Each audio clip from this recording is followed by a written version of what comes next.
Hi, Joanne. Hi, Steve Day.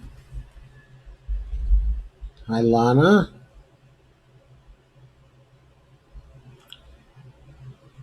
I know I have somebody else to say hi to also, but I don't see them yet, so I'm sure I'll see them in just a minute. I see some of you have shared. Thank you very much. Please share some more if you can. There's Jimmy Sunderland. Hi, Jimmy. Nice to see you here.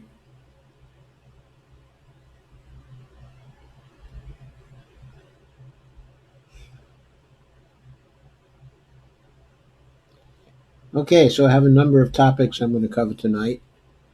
First, I'm going to cover the impeachment, the fiasco. Not so much because of what's actually going on in the hearings. Hi, Devora. There's my daughter. Uh, okay, but it's really going to be about what the scope of the impeachment inquiry ought to be as compared to what, okay, it is. And I say that's a fiasco because I don't think that the scope so far defined is going to get us where we want to go, not just in terms of the impeachment, but also in terms of the campaign that's going to be going on actually right alongside it. I think the way Nancy Pelosi is proceeding with the impeachment inquiry right now is that she's playing right into the hands of Donald Trump. Of course, that doesn't surprise me too much, but we'll talk about that, okay, a little later. Then I want to do another small piece on the Bolivian coup d'etat, the military coup,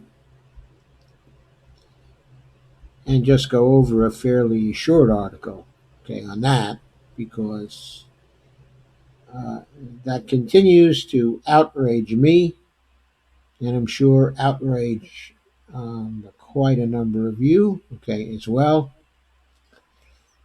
And I'm also sure we need to make our outrage known. We need to make it known that the foreign policy of the United States, which seems to be regime change policies all over the world, following the same simple playbook, overturning uh, of the governments, okay, and the regimes in states that are moving toward democracy, some of which are certainly right now, or were actually until the governments were overthrown, uh, certainly just as democratic as the United States is right now, if not more so in certain respects. But we'll talk about that too. Also, we'll talk about the importance of loving the deficit as opposed to hating the deficits. And then finally, we want to talk about the greatest scam, okay, of modern times, and whether or not we can get the people who perpetrated the scam actually punished. Would be wonderful if we could get them actually punished. So let me go to my first article at this point.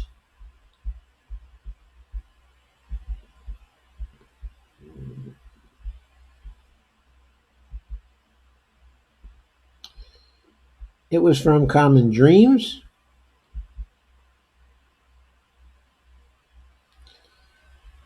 and you can see the title of it right there. Okay, it is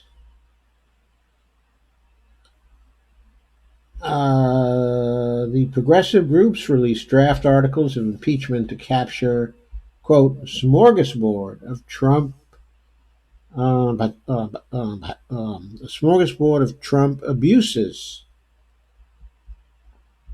And the article was Andre Germanos, who's a staff writer for Common Dreams. Get rid of the extraneous matter. Okay, right now. And we'll go to the article. Now, you know that the impeachment hearings are covering the narrow issue of Trump in the Ukraine, okay, abusing his power there. Now, note, please, that most of the polls are showing that not very many people care very deeply about that. The public is also divided along party lines in terms of whether Trump ought to be impeached.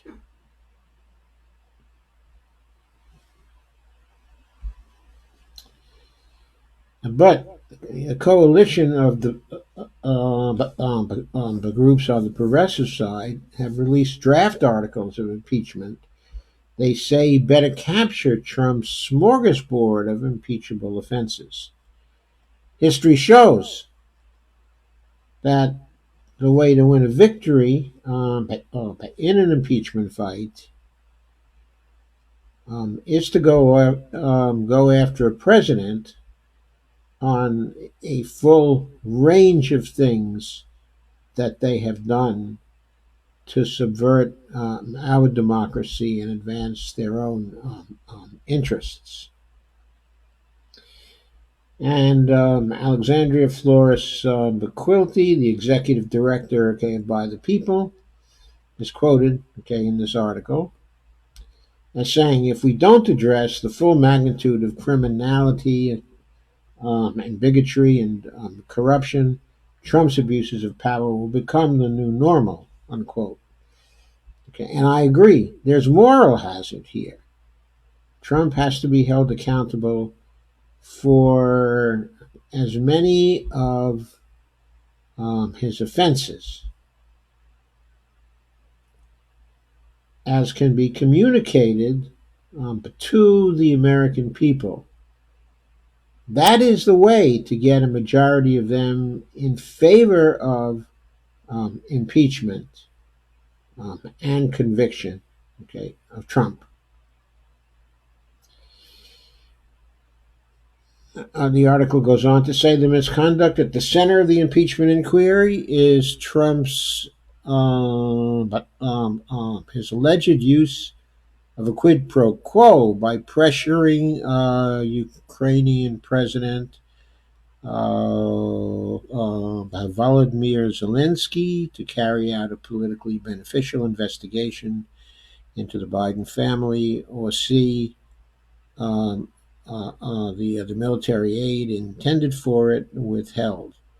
A better approach, according to the organization's Impeachment for the People coalition, is for lawmakers to carry out an inquiry far broader in scope, and they've linked to a 24-page document, a PDF, drafted by Free Speech for People and backed by groups including By the People and Credo Action, and Women's March.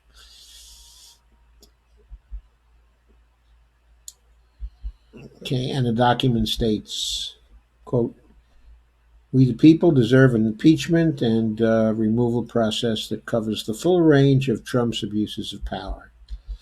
The articles fall into 6 categories. His abuse of power to target his political adversaries, critics, and the press. The corruption, of electoral processes. The abuse of office to promote discrimination, hostility, and unlawful violence. Corruption and self-enrichment. obstruction of the administration of justice and congressional inquiries, and misuse of the armed forces and abuse of emergency powers. The categories capture the alleged offenses, including Trump misusing, quote, his official position to promote discrimination, hostility, or unlawful violence on the basis of race, color, religion, or national origin, unquote, okay, accepting emoluments from foreign, federal, and state governments, and abusing, quote, the emergency powers to build a border wall against congressional opposition. The seventh and final point, the omnibus, quote unquote, is meant to ensure a successful outcome. Quote, the value of an omnibus or a catch-all article, most recently used by Congress in 1989, was famously demonstrated in the 1936 impeachment trial of Judge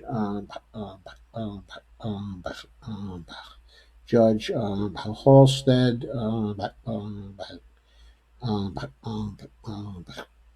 Judge Halstead Ritter, when the Senate failed to assemble a two-thirds majority to convict on any particular article alleging specific misconduct, but reached two-thirds to convict on the omnibus article. It is only through such a broad scope of inquiry, the groups say, that an impeachment process can defend our democracy and bring us closer to ensuring that its promise of life, liberty, and the pursuit of happiness be made real for every person who calls the United States home, no matter their race, gender, sexuality, religion, country of origin, or class. Establish that we are a country where all are equal before the law, and set a precedent for what is acceptable by all those who serve in our nation's highest office. Next is to protect us, our families, and our communities from this administration's attacks. And finally, to deliver a government that fiercely and bravely represents the people rather than serves political parties or the powerful. Free Speech for People Board Chair Ben Clements, in a statement, welcomed the inquiry House Democrats are currently carrying out, noting that the impeachment hearing concerns, quote, Trump's efforts to bribe and extort Ukraine using hundreds of millions of dollars of taxpayer money to leverage foreign assistance in his re-election bid. I think he should have used the word campaign there, unquote. Uh, Quote, unquote, he continued, quote again, this brazenly lawless action was the direct result of congressional failure to hold Trump accountable for the smorgasbord of impeachable offenses he committed to secure the 2016 election and on a daily basis throughout his presidency. Trump's lawless and abusive self-dealing obstruction, his racism, bigotry, incitement to violence, and subversion of the Constitution is well documented and well suited for expedited proceedings in the House, unquote. And Clements then said, quote, if Congress is serious about defending the Constitution and our democracy and restoring the rule of law now and for future presidents, it must address these egregious and dangerous impeachable offenses, and it must move efficiently and urgently toward a vote on comprehensive articles of impeachment, unquote. According to Flores Quilty, the lawmakers agreeing to the impeachment for the people would provide, quote, a first step toward achieving a democracy that works for all of us, unquote. Quote, now our elected representatives must make a choice. Will they fulfill their constitutional duty by impeaching for the people, or will they betray the country by protecting a dangerous and a lawless president? unquote. I think that question remains in doubt.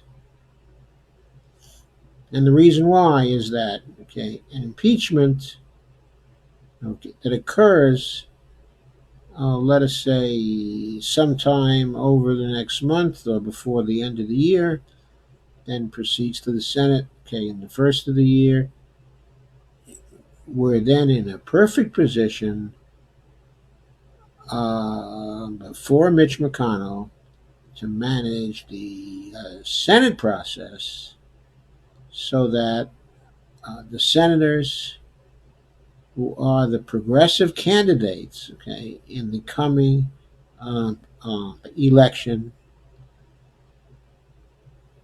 will be perhaps forced to get involved in the Senate fight to the detriment of their primary campaigns this particular spring. Okay. But if the House now takes its time, since it's waited so long to get into impeachment, if it now takes a little more time and impeaches on a broad basis, then that can play into the presidential campaign in an entirely different way.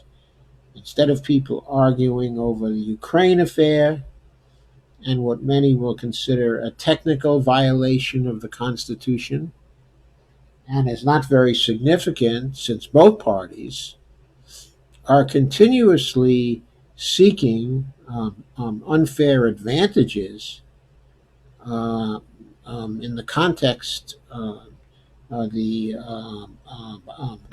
of elections, okay, or primary campaigns. The public is in a position to shrug off the violations that Trump has committed here and say, essentially take the attitude of, well, you all do it. You all do this. You all cheat when it comes to elections. In 2016, in the primary elections, we know the Democratic Party cheated Bernie Sanders. And then there was all kinds of cheating that was going on in the main elections, including all kinds, okay, of voter suppression. Okay, this went on again in 2018, and there are no laws to prevent it's going on again in 2020. No reforms were legislated to stop any of this. And everybody is bought anyway by big money.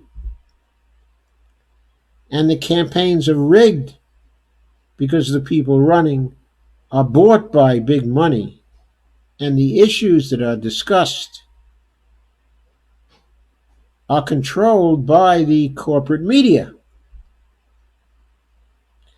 Okay, and all this, okay, is going on. So Trump did something little here. He tried to use his position. It certainly was an abuse of power. But so what? And then there's going to be a big argument about so what? And everybody's going to be embroiled in that particular argument. On the other hand, Trump has done so many things. Some people will think that one offense is serious. Some people will think that some other offense, okay, is serious. Some other people will be impressed by the full spectrum. And the point is, a broad spectrum is likely to get more people behind the process, okay, of impeachment, and get more people to support impeachment, and place more pressure on the Republican senators who have to make the final choice this spring, when those Republican senators are in the middle of their primary elections. Of course, I think it's very, very important to impeach Trump. Every day he's in office, he's a danger. When we look at the Bolivian coup, we cannot be sure the same thing would have happened if he had been impeached early this year. We don't know. After all, at that time, he was directing his attention but to Venezuela, not directing his attention, okay, and also the intention of our CIA coosters to Bolivia.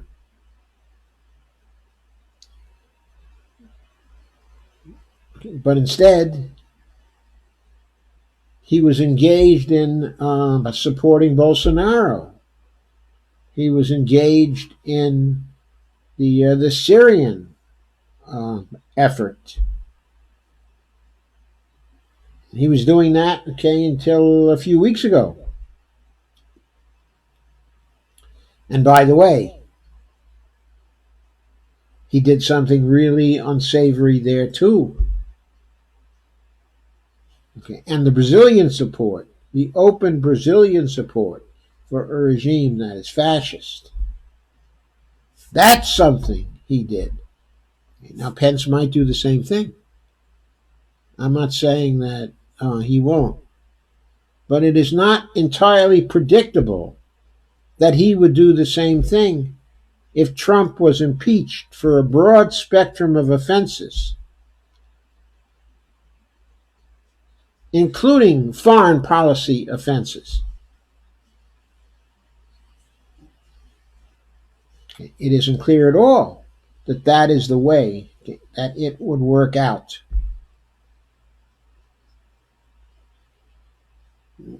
Impeachment can have a salutary effect on the successor of the impeached one. That was certainly the case when the impeachment process resulted, okay, in the resignation, okay, of Nixon, and Jerry Ford actually took over. Ford was much less. He was much less, far less aggressive than Nixon, and not as objectionable, and much more conciliatory to everybody, okay, than Nixon was.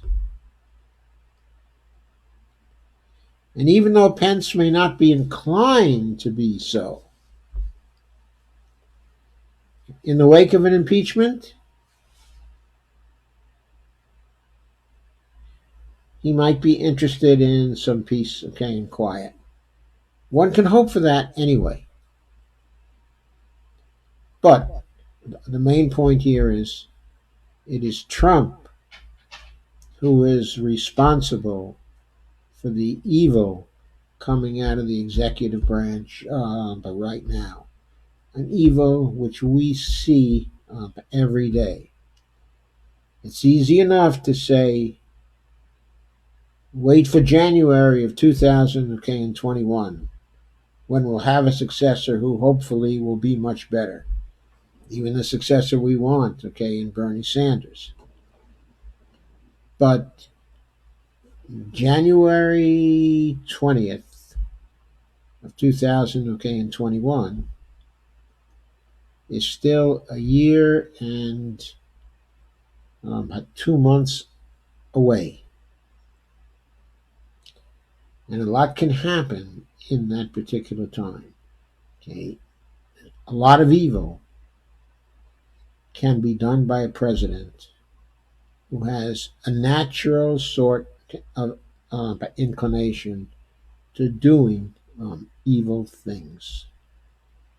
And that certainly describes Donald Trump. So, he should not be in the presidency for one day longer than he has to be.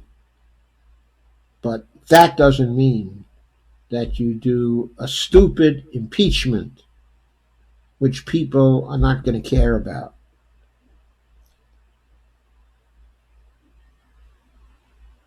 Okay. Impeachment is not just a legal proceeding. It should also be a mobilization of the people in back of certain issues that arise during the impeachment process. So it's perfectly appropriate for progressives to come forward and to pressure the House, of Representatives, to broaden the inquiry and to make it about his undermining, of our democracy and what we need to have to achieve a democracy that works, for all of us. Bernie Sanders, and Elizabeth Warren,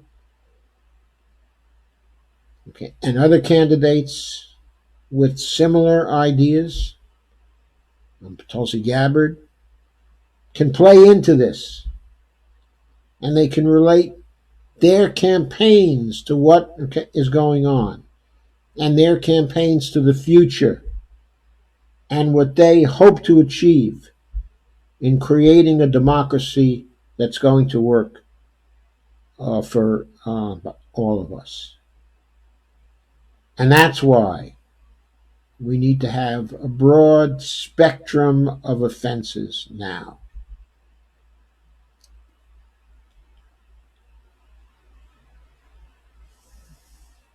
So, that covers what I wanted to say about impeachment.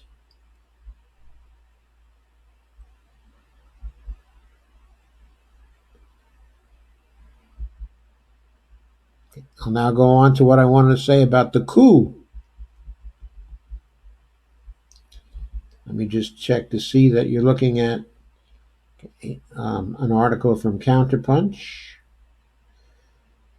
which is called "Oppose the Military Coup in Bolivia. Spare us your," quote, "critiques," unquote. The article is by Joe Emersberger, who I've never heard of before. He wrote this on November 14th, or published it on November 14th, 2019. That's today. It's brand new.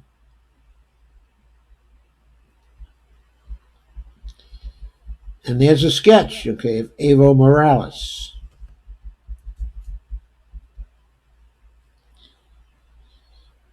And Joe, the other Joe, thinks it would be hard to point to a country whose president has more democratic legitimacy than Evo Morales.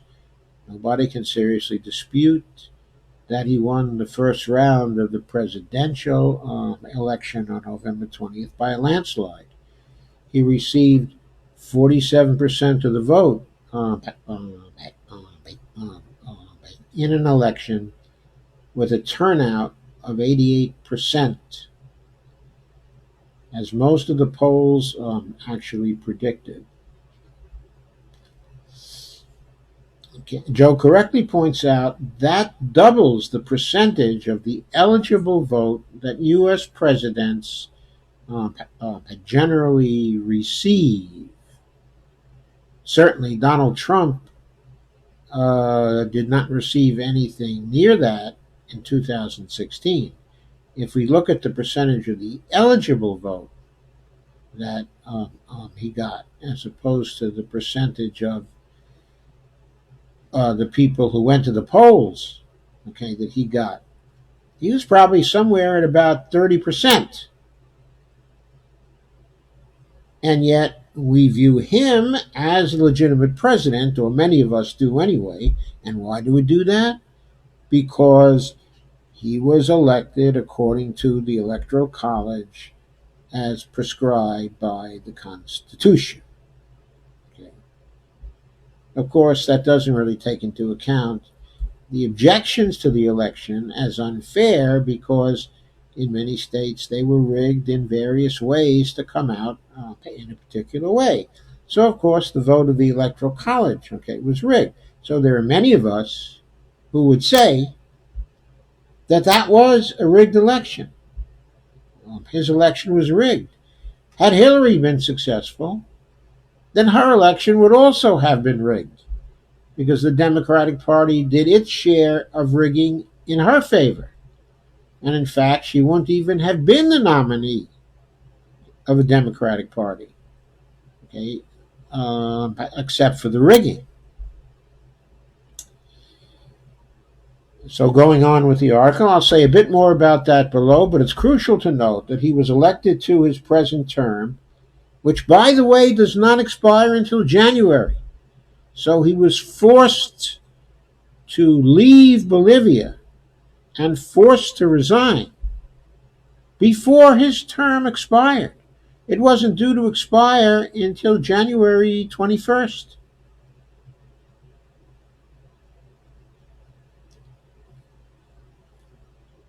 He was elected to his present term, which he hasn't completed yet, with 61% of the vote in an election with roughly the same turnout, 88% turnout.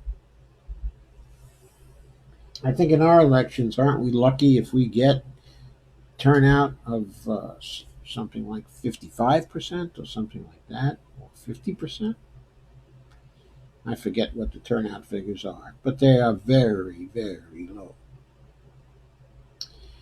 Anyway, Morales' recent quote, by resignation, unquote, came at the point of a gun. He fled to Mexico, whose government offered him asylum. The unelected military and police forced him out. Generals openly, quote, suggested, unquote, that he resign, and both the police and military made clear they were not going to defend him from armed opponents. In other words, they weren't going to enforce the law. Most of the democratically elected members of Congress are now in hiding. As in all military coups, it has come with a media blackout to help the security forces to brutally suppress the protests. If you support democracy, then you should call on Bolivia's security forces to let Evo Morales return and finish out his term.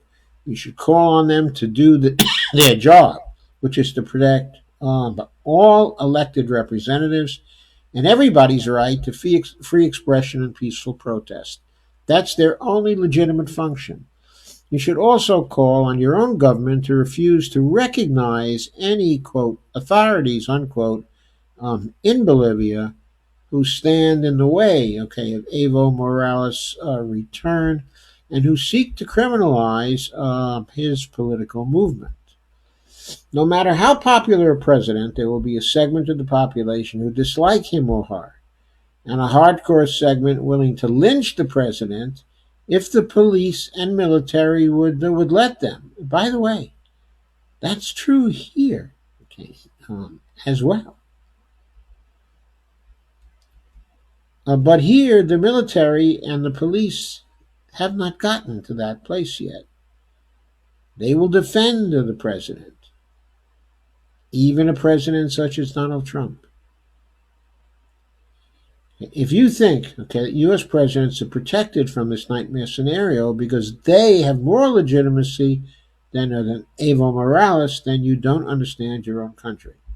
The fact that prominent people, as supposedly diverse as Trump, the New York Times editorial board, and Human Rights Watch, with varying degrees of bluntness, have helped support the coup in Bolivia, is an indication of how shallow support for democracy really is in by U.S. political culture.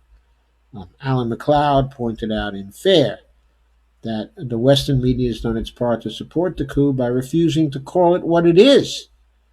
Here is a petition to the New York Times, and he links to it. asking it to retract an editorial that endorsed the coup.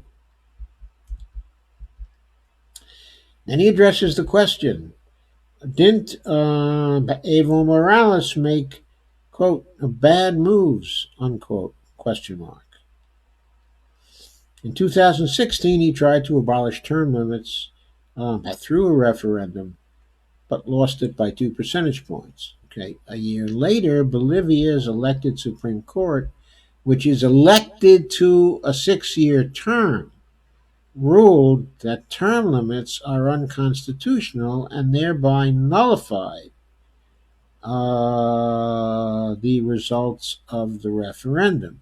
The ruling was debatable, but not outrageous, like many Supreme Court rulings around the world have been. The CU immediately comes to mind. The Supreme Court ruled and handed George W. Bush the presidency in 2000. The Honduran Supreme Court ruling in 2009 that effectively outlawed a non-binding opinion poll and thereby sparked a military coup from which Honduras has yet to recover. Don't forget the Dred Scott decision here in the United States. And don't forget also the decisions during the New Deal when the Supreme Court ruled the NRA is unconstitutional.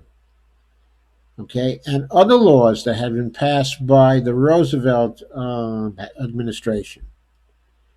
What Roosevelt had to do to bring the Supreme Court in line was to come out for a court packing plan.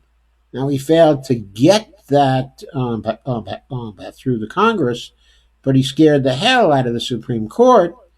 And when it came time to evaluate the constitutionality of the legislation that he got passed in order to replace the earlier legislation, okay, that was declared unconstitutional by the Supreme Court, you bet your bottom dollar that the results of the decisions of the Supreme Court at that time were a little different.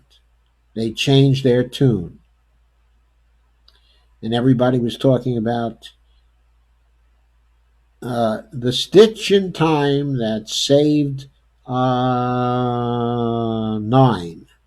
In other words, the little change made by the Supreme Court to shift over the majorities to 5-4 on the other side, which saved the president from continuing to try to pack the court or even impeach some of the justices of the Supreme Court. Also, Bolivians who disliked that ruling had many democratic and constitutional ways to reverse it. They could vote in a new Supreme Court. And he points out that our U.S. Citizens can't. So which system was more democratic, right? Or simply vote Evo Morales and his allies in the legislature out of office, which they didn't. They did not.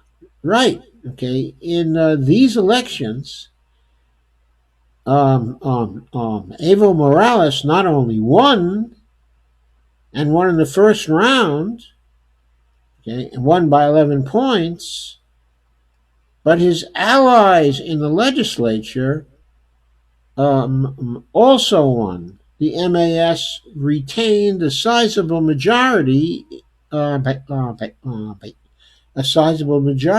the legislature. So the voice of the people was not against the movement for socialism. Not at all. The country still voted for the socialists. The principle aside, he asks, was it tactically dumb, okay, of Evo Morales to run again? And he says, perhaps, but it's easier to raise other tactical questions that are much more important. Why did he allow the bureaucrats from the OAS, who are 60% U.S. funded, to have any role in monitoring the election? An analysis by the Center for Economic and Policy Research, CEPR, showed that the OAS has no basis for imputing the results. Kevin Cashman has elaborated on why the preliminary audit issued by the OAS weeks later was similarly baseless. It's not the first time the bureaucrats of the OAS have impugned a clean election to devastating effect. As Mark Weisbrot pointed out in The Nation, okay, in an article that I believe we went over yesterday or the day before. In 2000, it helped unjustly discredit the legislative elections in Haiti. That helped to justify harsh by U.S. sanctions, which were followed ultimately by a U.S. perpetrated military coup in 2004. Since then, Haiti has never had elections as free and fair as the ones they had in 2000. In 2011, the OAS struck again and inexcusably changed election results in Haiti. Why did Evo Morales let them get near the election? If he didn't, that would be grounds for his enemies, with Washington's backing, to say he wanted to rig the election. The sanctions by the U.S., which don't require a credible pretext or respect, for international law, which of course the U.S. violates all the time, would likely have followed. He may well have calculated that his popularity and achievements in office would be more than enough to offset the OAS corruption. If so, he was wrong. Why didn't he do a better job of getting the military under control? He obviously should have done better on that front, but worth remembering how such moves are demonized in the Western media and by local adversaries. That would be especially true if he had made use of Cuban expertise, for example. How about arming his supporters in militias? Same problem. Yet, he nevertheless should have done that, because in Venezuela, Chavez did that, and Maduro continued to do it. And because they did that, it was impossible for the U.S. to be successful in the various coup attempts that it has attempted, against the Chavistas. In the next section, Joe says, we are the problem. He says, name a democratically elected president overthrown by a U.S.-backed coup who is not flawed in some way, or whose hardcore opponents, even though clearly a minority, were unable to put a lot of protesters on the streets. That list could obviously not include Goulart, and Allende, Aristide, Arbenz, Chavez, Zelaya, or anybody who failed to walk on water. An honest look at the tactical dilemmas that were facing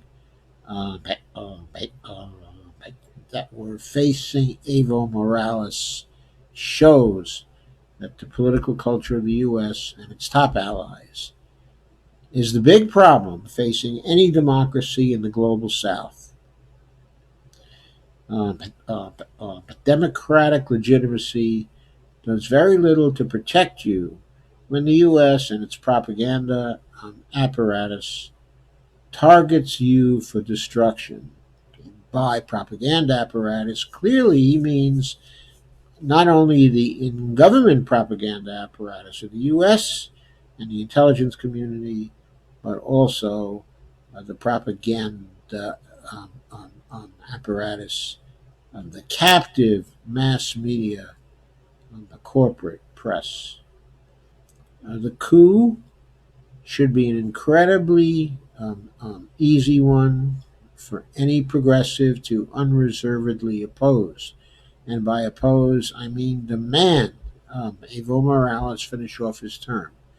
People eager to highlight their critiques, okay, of Evo Morales are part of the problem. Okay, now last night I went over such a critique, okay, by Pablo Solon, who had been, okay, an ally, okay, of Evo Morales for quite some time. But okay, in going over the critique, okay, of Solon, which is very interesting from a theory point of view and from a point of view of what has to go on going forward, uh, you do not excuse the coup. The author of that particular critique, Pablo Solon, was not attempting to justify the military coup. No, he was against the military coup. His analysis helped us to understand why it could be successful and the faults in the path that was chosen, okay, by Evo Morales. But it in no way justified, okay, the coup, and it in no way invalidates what the author here, okay, is talking about, and in no way invalidates his advice to get Morales back and to put in what is the legitimate government, okay, of Venezuela.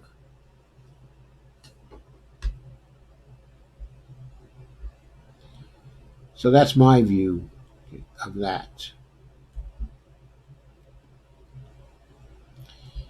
So let's get on to deficits. Why Democrats need to stop worrying and love the deficits. And this article has appeared in the Nation magazine, and it's written by Marshall Auerbach, who's a friend and sometime co-author, okay, of mine, in a fairly minor piece on a blog that has now been taken down. But uh, okay, he's not among uh, uh, the small group, okay, of original MMTers. Okay, uh, but Marshall is a progressive who's a very early MMTer and who was writing MMT, if I'm not mistaken, from the early 2000s up to the present, and who was involved, okay, in many appearances with the MMT people, okay, as one of them, okay, who got them involved, okay, with INET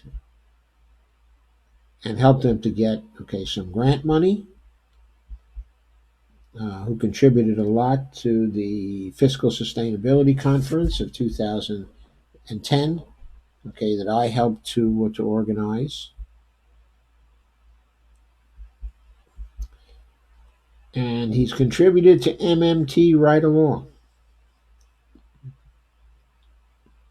Marshall says it may seem anomalous to invoke Barry Goldwater in the context of a discussion on progressive politics. However, progressives could do worse than embrace the sentiment of his famous dictum that, quote, extremism in the defense of liberty is no vice, and um, but also, but,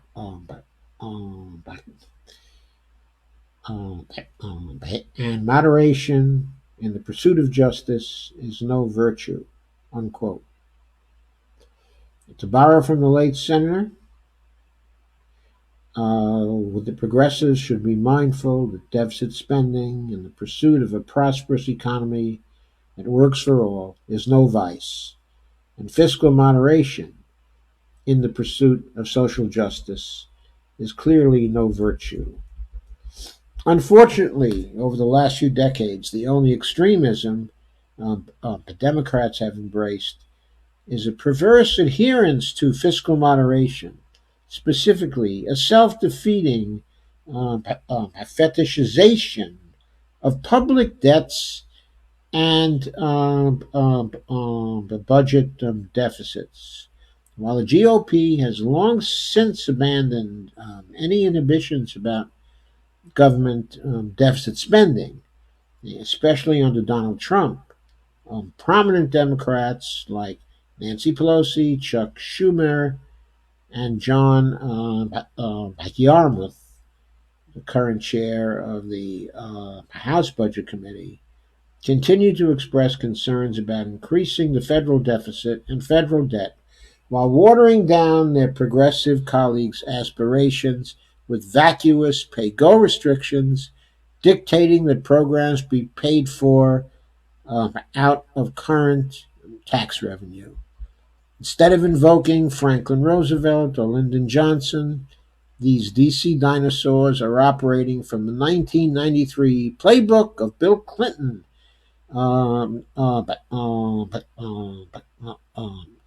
Robert Rubin, and other Wall Street Democrats who reined in the party's progressive flank on the grounds that fiscally irresponsible government spending would cause bond yields to shoot up by driving borrowing costs higher, tightening financial conditions, and throwing general panic into the broader financial markets.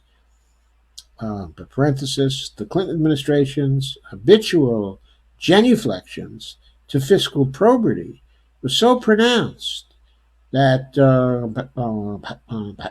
their political advisor, James Carneville, once said, quote, I used to think that if there was reincarnation, I wanted to come back as the president or the pope or as a 400 baseball hitter. But now I would like to come back as the bond market. You can intimidate everybody, unquote, said the old raging Cajun. It's more difficult to make that case today when U.S. Treasury yields are at multi decade lows and stock markets are at historic highs, in spite of the usual sensationalizing about debts and deficits. It's also flawed economics. Far from crowding out private sector investment, government spending crowds in private spending by creating additional demand. Increases in the budget deficits actually tend to decrease rather than raise interest rates. This is because government deficit spending leads to a net injection of reserves into the banking system. And big deficits imply big injections of reserves. When the banking system is flush with reserves, the price of those reserves, the federal fund rates in the United States, is driven to zero in the absence of countervailing measures such as bond sales. Contrary to the claims of the economic Chicken Littles, the government policy response in the aftermath of the 2008 financial crisis never caused a Weimar-style hyperinflation, as the scaremongers suggested, nor did the United States experience national bankruptcy, although we came close when Republicans stupidly threatened to push us into a voluntary default by refusing to raise the national debt ceiling. Yes, indeed.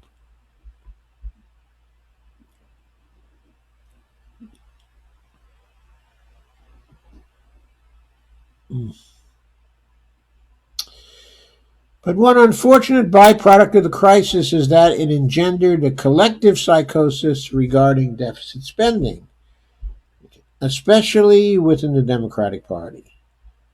Ironically, if they chose to look around a bit, the Democrats might find some surprising allies to help them discard some of the old myths on government spending to which some still tenaciously cling.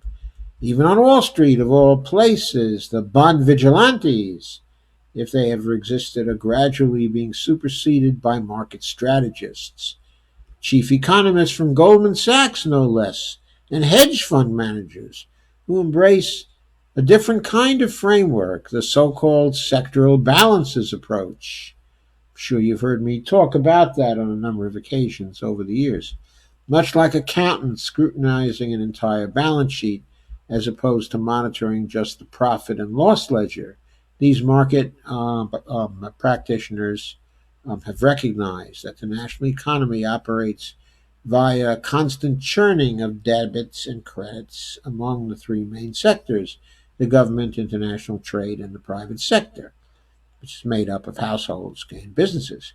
In this big spreadsheet that represents our national economy, government minuses become private sector pluses, and vice versa.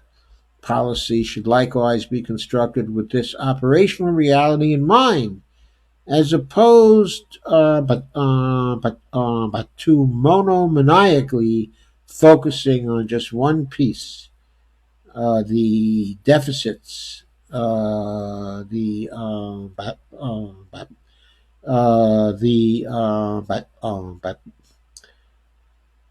budget deficits of the jigsaw puzzle. Why does this matter? If businesses won't invest in real productive capacity, the kind that creates jobs instead of just goosing a company's share price, or consumers can't spend much more because of private debt and stagnating wages, or the U.S. cannot tap global demand to increase exports, then that leaves only the government to step in to spend and invest. Absent robust deficit spending, a drop in private income flows, while private debt loads remain high, is an invitation to debt defaults and widespread bankruptcies, exactly what we experienced during the Great Depression. Okay, invoking the Depression might seem peculiar at a time when the official unemployment rate is at a 50-year low, but that number doesn't give the full story. A recent Gallup survey on job quality reports that fewer than half of American workers said they feel they are in good jobs. Many are turning to loan sharks to make ends meet. Also, the U.S. economy still faces substantial long term challenges. The decaying public infrastructure, threats posed by climate change, the most expensive healthcare system in the developed world, and rampant wealth inequality. And here, progressive Democrats have the answers: much needed infrastructure investment, a Green New Deal, a Medicare for All program, and policies to reduce inequality. Offering a GOP light agenda won't cut it in an environment increasingly characterized by slowing global economic growth. Businesses are understandably hesitant to invest in a way that creates high quality, high paying jobs for the bulk of the domestic workforce. The much vaunted Trump corporate tax reform may have been sold to the American public on that basis, but corporations have largely used their tax cut bonanza to engage in share buybacks. Who could have predicted? Which fatten executive compensation? That's not Marshall, that's me. Which fatten, fatten executive compensation, but have done nothing for the rest of us. At the same time, private households still face constraints on the consumption because of stagnant wages, rising healthcare costs, declining job security, poor employment benefits, and rising debt levels. Instead of solving these problems, the reliance on extraordinary monetary policy from the Federal Reserve via programs such as quantitative easing has exacerbated them. In contrast to properly targeted fiscal spending, the Federal Reserve's misguided monetary policies have fueled additional financial speculation and asset inflation in stock markets and real estate, which has made housing even less affordable for the average American, which points to another big problem. An economy grows less efficiently when most of its gains are funneled to the wealthiest people with the highest saving propensities, since they have already have far more than they will ever need. As the economists Emmanuel Bassez and Gabriel Zuckman have documented, tax data in the United States illustrates that as of 2012, the top 0.1% held 22% of the country's total wealth, the same amount as the bottom 90%. We've gone back to levels of economic distribution that existed more than 100 years ago when there were hardly any cars, when unions were politically marginal, as, of course, by the way, they are today, and social welfare provision was minuscule. I think Marshall spelled that wrong, but anyway. Rising economic inequality undermines the capacity for individuals to invest in education, which is one of the most reliable sources of economic development. The resulting lack of skill development has become one of the excuses used by U.S. businesses for continuing to move their operations offshore, thereby depriving Americans of high quality, well paying jobs. In recent years, the federal government has spent many trillions of dollars waging endless wars, with no lasting benefit accruing to the U.S. economy, to say nothing of the lives lost or the other social costs and global environmental degradation incurred. Yet at no time did the deficit hawks in Congress stop to consider the question of how do we pay for it. And the question of affordability is only invoked in the context of vital social welfare programs that constitute our ultimate safety net as a society. Our rational obsession with the deficit also stands in the way of a much needed public investments in our economic future and in taking the steps needed to enhance our public quality of life. Democrats therefore need to stop internalizing the values of our rentier class and start focusing on the needs of the rest of us. The changing politics on deficits is a glorious opportunity to do just that. Failing to seize that opportunity or simply arguing for a return to the status quo ante, as Hillary Clinton did, which gave us Trump, could deliver us something far worse than this president the next time around.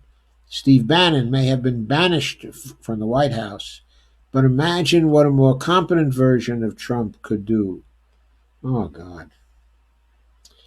And imagine how much damage a president who actually knew something about the mechanics of governing could inflict, and how far a coherent right wing agenda could go. I have imagined that. It could, of course, go to full blown fascism very, very, very fast.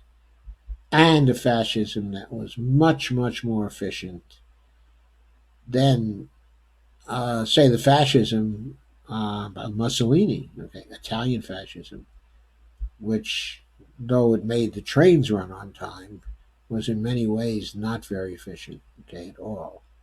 Fascisms around the world, okay, have not been very efficient. But we, unfortunately, this nation could create a very efficient and oppressive form, okay, of fascism if the right person was elected to the presidency. Unfortunately, okay.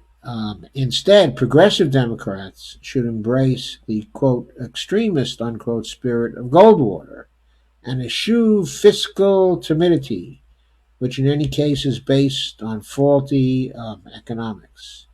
After all, Republicans do it when it suits their legislative agenda. Likewise, Democrats should go big with deficits as long as they are used for the transformative programs that but that but the progressives have long talked about and now have the chance to deliver.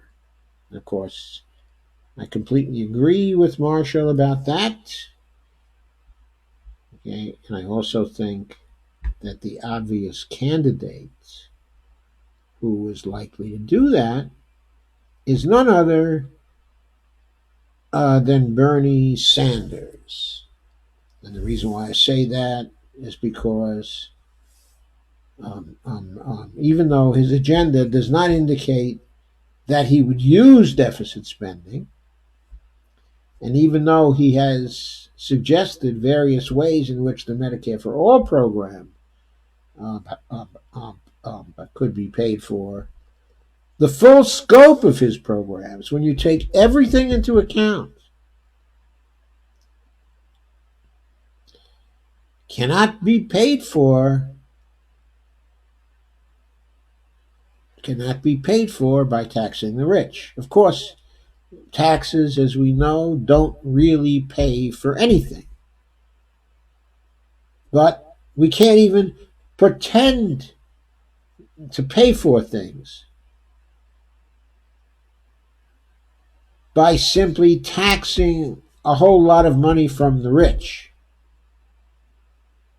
Because even though those taxes would create a great deal of additional policy space for us and allow us to create more money in the process, okay, of deficit spending. There is not enough taxing that could go on to pay for all the things that we need. We're going to need, okay, at least an additional 12%, okay, of GDP in the form, okay, of deficit spending as far as the eye can see until the climate emergency, okay, is over. Until the housing stock, okay, of our country is fully recreated. Until the transportation network is totally converted to a green transportation network. Until all is transformed into a green society that has ended the climate emergency. So, on that note, I'm going to end my presentation because I'm already at 10:23, so I've been on, okay, for over an hour. So I'm not going to treat the greatest scam today. That will have to wait until next time, which I remind you will be Saturday night because tomorrow I will be off. So let me go back to your comments and questions now. Here we are. And here I am. I see there are still some of you here to make those comments and deliver those questions and have a conversation. And Rob says, this impeachment is stupid. I feel like this has now become Nancy Pelosi's Hail Mary to stop Bernie. You do realize that the House vote for it to go to the Senate is on December 25th. Senate rules state all senators must attend the hearings that last between 6 to 8 weeks for 6 days a week. Yes, you read that correctly. 6 out of 7 days in a week will be impeachment hearings with mandatory attendance per Senate rules. Iowa caucus is in February. This will be devastating for Bernie with all of this time away from the campaign.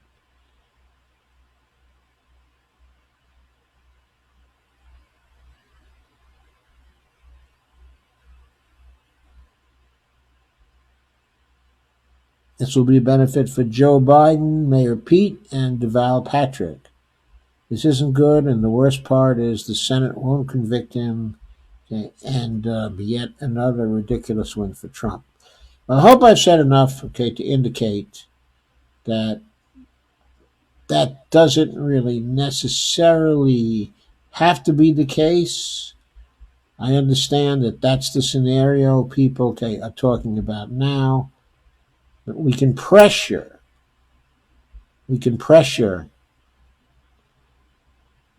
for the House investigation to last a longer time because it is broader in scope. And we can get issues out of the House investigation that we can connect to the campaign issues. And while we do that, we can do things that are for the benefit of the candidates like Sanders and Warren. But also, I kind of think that on the seventh day, Bernie will be out, in Iowa. And I kind of think that he will find other ways to campaign there while doing his part in the Senate. So we will see how things work out. I'm not sure that Mitch McConnell wants to spend 6 to 8 weeks, 6 out of 7 days a week. I'm not sure he wants to do that. And I'm not sure that other senators, are going to want to do that because they have their own primaries and their own challengers.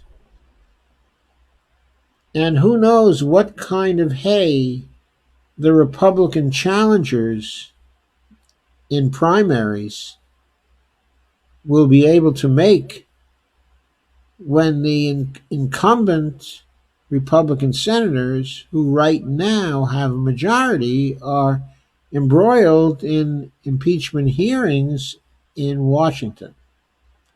So I'm not sure how that's going to work out, but I think it's complex, and we're going to see different things attempted to try to safeguard campaign time for Bernie and for Warren.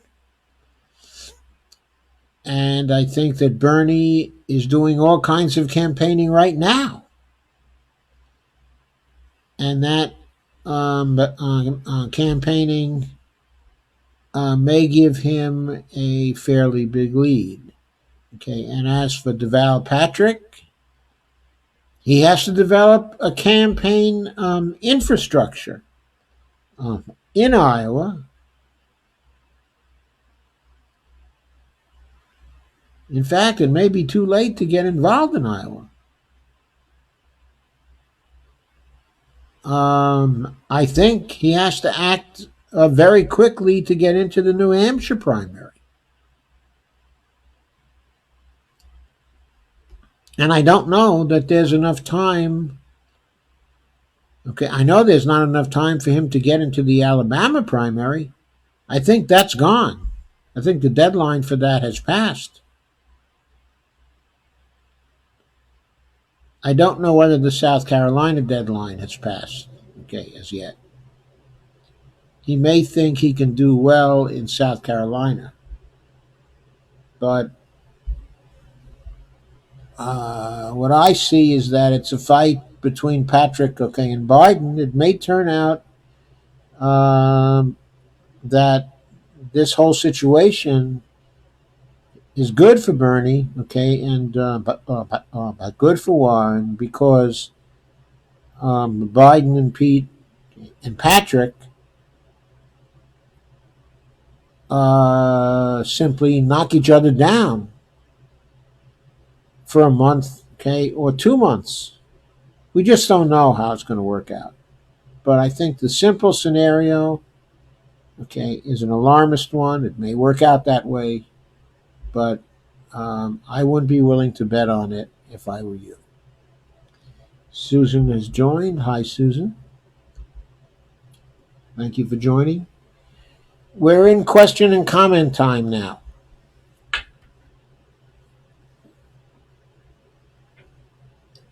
So, I see a number of people have recently joined. So, welcome.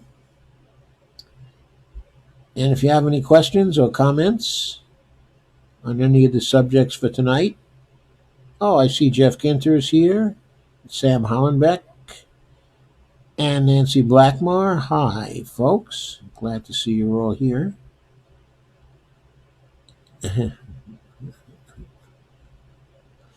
Thanks for coming.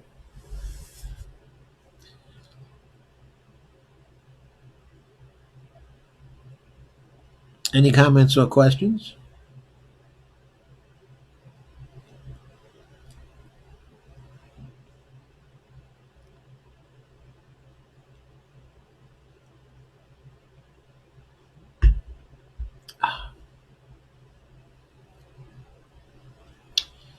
That takes care of my 1 ounce of wine for the night.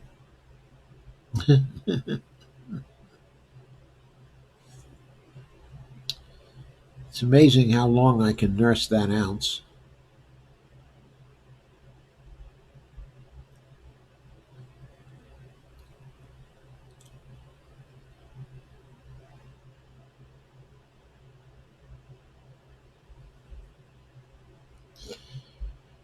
Well, while I still got a few of you here, please share, like, and subscribe when this goes up on the YouTube channel. Please become a patron at www.patreon.com/Joe_Firestone.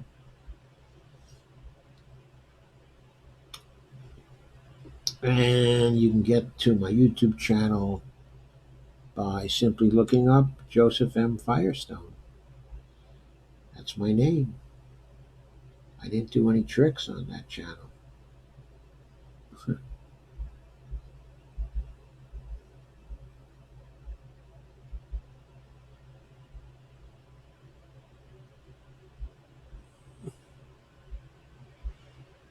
Okay, I see there are no new comments.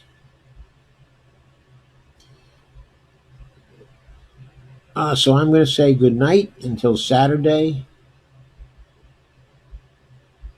And have a great couple of days till I see you again on Saturday night at roughly 9 o'clock, okay, or thereabouts.